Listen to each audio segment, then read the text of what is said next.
দুপুরবেলা জীবননগর উপজেলার শেষ গ্রাম সিংনগর থেকে আমার গন্তব্য চুয়াডাঙ্গা সদরের রাঙ্গিয়ারপুতা ও আকন্দাবাড়িয়া গ্রাম। তিনটি গ্রামই ভারতের সীমান্তবর্তী। আমি যে সড়ক দিয়ে সামনে এগিয়ে যাচ্ছি, বলতে পারেন এই সড়কটি বাংলাদেশের শেষ পাকা সড়ক। রাস্তার পাশে বাম পাশে যে জলরাশি দেখছেন, এটা অনেকেই সিংনগর বাওর নামে, আবার কেউ রাঙ্গিয়ারপুতার বিল, কেউ আকন্দবাড়িয়ার মরাগাং নামে চেনে।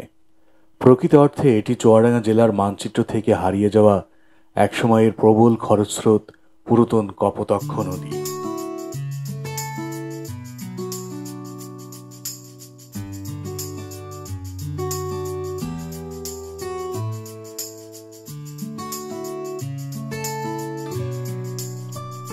চুয়াডাঙ্গা জেলার প্রধান নদী মাথাভাঙার আরেকটি শাখা নদী কপোতক্ষ। সুবলপুরের কাছে ভৈরব নদী যেখানে মাথাভাঙায় মিশেছে, তার দক্ষিণে কপোতক্ষের উৎপত্তিস্থলের সামান্য দূরে দর্শনার কাছে কপোতক্ষের গতিপথ এখন পুরোপুরি বিলুপ্ত।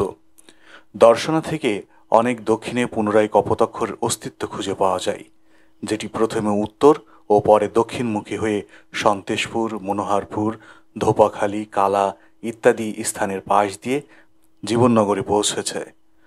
এরপর উত্তর পূর্ব দিকে বিদ্যাধরপুর, খয়েরহুদা, মিনাজপুর, কাশিমপুর ও মুক্তারপুরকে পাশে রেখে কুলতলা পর্যন্ত প্রবাহিত হয়ে পূর্ব দিকে বয়ে গেছে।